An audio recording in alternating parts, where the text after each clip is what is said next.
7세대 신형 아반떼가 출시된 지 약 4개월 만에 두 가지 파생 모델이 추가로 출시됐습니다. 더 강력한 성능을 추구하시는 분들을 위한 아반떼 N9과 더 높은 효율성을 추구하시는 분들을 위한 아반떼 하이브리드 모델이 바로 그것입니다. 오늘 만나보실 차량은 아반떼 하이브리드. 이거 하이브리드 맞아요?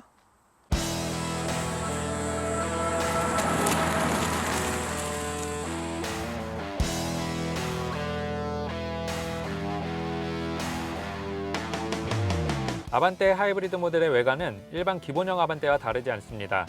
전반적으로 스포티한 외관을 만들어내는 날카로운 포인트들이 그대로 반영됐고, 최근 출시됐던 소렌토 하이브리드 모델과 동일하게 겉모습만 봐서는 차량의 경제적인 이미지가 단번에 연상되진 않습니다. 아반떼 하이브리드는 금방이라도 달려나갈 것 같은 느낌의 라디에이터 그릴과 범퍼, 패스트백 스타일로 떨어지는 루프라인과 하나의 널찍한 스포일러라고 봐도 무방한 트렁크의 형상, 주변 날카로운 조형에 어울리지 못하는 동그란 주유구와 저렴한 소재감의 플라스틱 파츠까지 모두 변화 없이 그대로 남아있고 16인치 휠 타이어가 기본으로 적용됩니다. 아반떼 하이브리드의 트렁크 용량은 VDA 기준 474리터로 기본형 모델과 정확히 같습니다. 기존의 트렁크 공간을 침범하고 있던 하이브리드 배터리가 2열 좌석 아래쪽으로 이동하게 된 것이 주요했습니다. 신형 아반떼의 트렁크는 전작에 비해서 이런 물병 16개 정도가 더 들어가는 크기이고, 심지어는 제네시스 G80보다도 트렁크 공간은 더 넓습니다. 트렁크 입구는 상당히 넓어서 좋고, 바닥에 높은 턱이 있어서 무거운 짐을 넣고 빼기 다소 불편할 수 있겠고, 더 많은 짐을 넣기 위해서 2열 시트 등받이를 접었을 경우에도 바닥에 턱이 생기기 때문에 긴 물건이나 무거운 짐을 깊숙한 곳까지 밀어넣기에는 다소 불편하실 수도 있겠습니다. 2열 시트 등받이를 굳이 접지 않은 상태에서도 이런 큰 여행 가방, 휴대용 유모차, 골프백, 그리고 이런 작은 여행 가방까지 모두 적재가 가능하고, 이렇게 짐이 가득 차 있을 경우에는 이 트렁크 힌지 부분에 물건이 걸려서 파손될 수가 있으니 주의가 좀 필요하겠습니다. 뒷좌석으로 가보겠습니다. 신형 아반떼는 전고가 낮아졌지만 보시는 것처럼 이 뒷좌석의 헤드룸은 나름의 여유가 있습니다. 바로 낮아진 시트 포지션 덕분인데요. 하이브리드 배터리가 2열 좌석 아래쪽으로 이동했음에도 불구하고 이 뒷좌석의 레그룸이나 헤드룸에는 어떠한 변화도 없이 기본형 모델과 정확히 동일한 공간을 제공하고 있습니다. 개발 당시 애초에 이 하이브리드 모델을 염두하고 디자인을 했기 때문이죠. 시트는 허벅지 지지가 조금 아쉽긴 하지만 전면 시트 아래쪽에 이렇게 발을 넣을 수가 있어서 다리를 뻗기가 좋고, 등받이 각도도 적당해서 그렇게 불편하진 않습니다. 창문의 면적은 그리 만족할 만한 수준은 아니고, 이렇게 내렸을 땐 뒷부분은 끝까지 내려가지만 이 앞부분은 조금 남습니다. 도어 포켓에는 이런 작은 물병 하나 정도 수납이 가능하고, 운전석 등받이에는 시트 포켓이 마련되어 있지 않습니다. 가운데 있는 암레스트를 내리면 두 개의 컵홀더가 나오고, 이런 작은 커피잔 고정은 잘 되지만 이런 얇고 긴 물병 고정은 잘 되지 않고 있습니다. 센터 콘솔에는 2열 좌석을 위한 송풍구가 마련되어 있고, 목숨보다 중요한 USB 포트는 여전히 마련되어 있지 않습니다. 가운데 자리는 양쪽 시트에 비해서 조금 볼록하게 솟아있고, 바닥에도 역시 낮은 턱이 있어서 성인이 장시간 앉아있기는 조금 불편하실 수도 있겠습니다만, 전작에 비해서 숄더룸이 무려 7mm나 늘어났기 때문에 건장한 성인 여러 명이 탑승하기에도 부족함은 없을 것 같습니다. 카시트 설치를 위한 아이소픽스 고정 장치는 시트 속에 깊이 파묻혀져 있기 때문에 설치 시 가죽이 손상될 우려가 있으니 주의가 좀 필요하겠습니다. 2열 좌석은 차급에 비하면 공간도 넓고 몇 가지 없는 것 빼고는 다 괜찮습니다. 운전석으로 넘어가기 전에 이 차량의 엔진 사양에 대해서 먼저 설명드리도록 하겠습니다.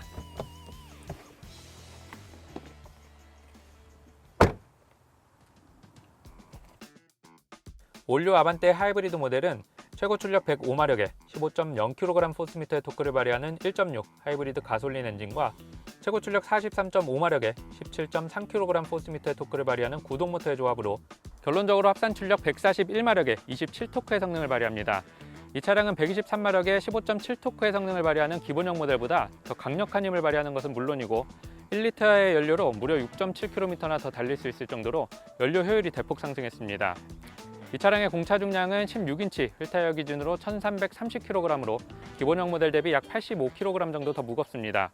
아반떼 하이브리드 모델의 판매 가격은 약 2200만원 선에서 2800만원 선이고, 역시 비슷한 조건의 기본형 모델보다 약 300에서 400만원 정도 더 비싼 수준으로 이해하시면 좋을 것 같습니다. 아반떼 하이브리드 모델은 전방 충돌 방지 보조, 차로 유지 보조, 운전자 주의 경고, 전방 차량 출발 알림, 정지 및 재출발까지 가능한 스마트 크루즈 컨트롤 등의 안전사양이 기본으로 적용됩니다. 비행기 조종석을 본따서 만들었다고 하는 운전석 인테리어 역시 기본형 모델과 다르지 않습니다. 버튼들의 구분과 배치도 깔끔하게 잘 되어 있고 운전자 중심의 레이아웃 역시 매우 마음에 듭니다. 군데군데 저렴한 플라스틱이 보이긴 하지만 그렇게 눈에 거슬리는 정도는 아니고 스티어링 휠, 암레스트, 그리고 기어 노브와 같이 살이 닿는 부분은 전부 부드러운 소재로 마감을 해서 좋습니다. 스크린은 트림과 옵션에 따라서 10.25인치 파노라마 디스플레이가 동일하게 적용이 되고 왼쪽에 정체불명의 패널은 여전히 미스테리로 남았네요. 하지만 이 궁금증은 아반떼 N9이 나오면서 완전히 해소가 됐습니다. 전고가 낮아진 아반떼는 헤드룸을 확보하기 위해서 시트 포지션이 함께 내려갔고 덕분에 차체 무게중심도 덩달아 낮아지게 되면서 핸들링에 보다 유리한 구조를 갖출 수 있게 됐습니다. 시트는 전동으로 조절이 가능하고 키가 작으신 분들도 충분히 운전하기 편한 시야를 확보할 수 있는 높은 위치까지 조절할 수 있습니다. 스티어링 휠은 수동으로 조절이 가능하고 역시 조절 범위가 커서 좋습니다. 도어 포켓에는 이런 작은 물병 하나 정도 수납이 가능하고 센터 콘솔 박스는 면적이 상당히 넓어서 이런 큰 물병뿐만 아니라 여러 가지 물건을 넣고 다니기 좋습니다. 대신 글로브 박스는 댐퍼가 없기 때문에 덮개가 다소 천박하게 떨어진다는 단점이 있습니다. 컵홀더는 기어 노브와 센터 콘솔 박스 사이에 배치가 되어 있고 깊이가 상당히 깊어서 이런 얇고 긴 물병 고정도 잘 될 뿐만 아니라 원하시면 깊이 조절이 가능하기 때문에 이렇게 작은 커피잔도 고정을 잘 시킬 수 있겠습니다. 앞쪽에 있는 스마트폰 수납 공간에는 12V 소켓과 2개의 USB 포트 그리고 스마트폰 무선 충전 패드까지 함께 마련되어 있습니다. 기본형 모델과 달리 스크린에서는 하이브리드 관련 에너지 흐름도를 확인할 수 있는데 이 부분을 제외하고 본다면 이 운전석 인테리어에서도 이 차가 하이브리드 모델이라는 걸 눈치챌 수 있을 만한 포인트는 반영되어 있지 않습니다. 기본형 모델의 외관과 실내 디자인에 대해서 더 궁금한 점이 있으시다면 위 링크를 클릭하셔서 지난 아반떼 CN7 딥다이브 영상을 확인하시는 것도 좋을 것 같습니다. 이제 시동을 걸고 시내로 나가보겠습니다.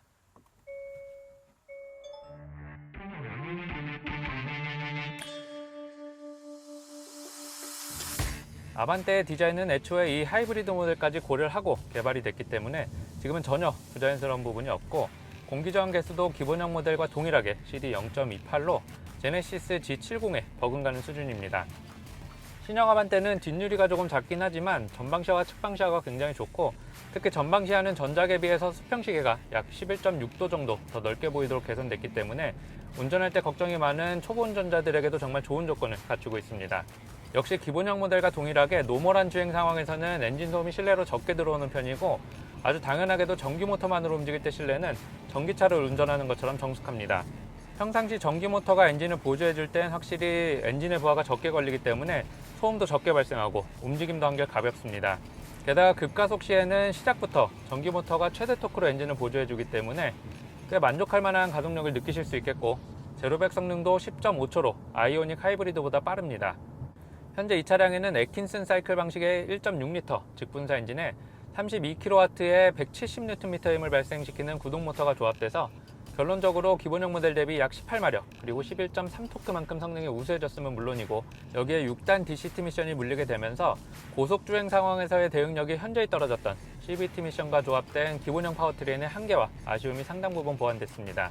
배터리는 소렌토 하이브리드 모델과 달리 12V 시스템 배터리가 구동 배터리와 하나로 통합된 고밀도 배터리가 적용되면서 자연스럽게 부피와 무게가 감소됐고 3세대 신규 플랫폼의 적용으로 후륜 서스펜션 뒤쪽에 있던 배터리가 2열 좌석 아래쪽으로 이동하게 되면서 차체 무게중심도 더 좋아졌습니다. 파워트레인은 6단 DCT 미션과의 궁합도 잘 맞는 것 같고 엔진과 모터의 협업도 거슬리지 않을 정도로 부드럽고 좋으며 통합형 전동 부스터가 적용된 브레이크 시스템과 회생제동 시스템과의 협업 또한 나쁘지 않습니다.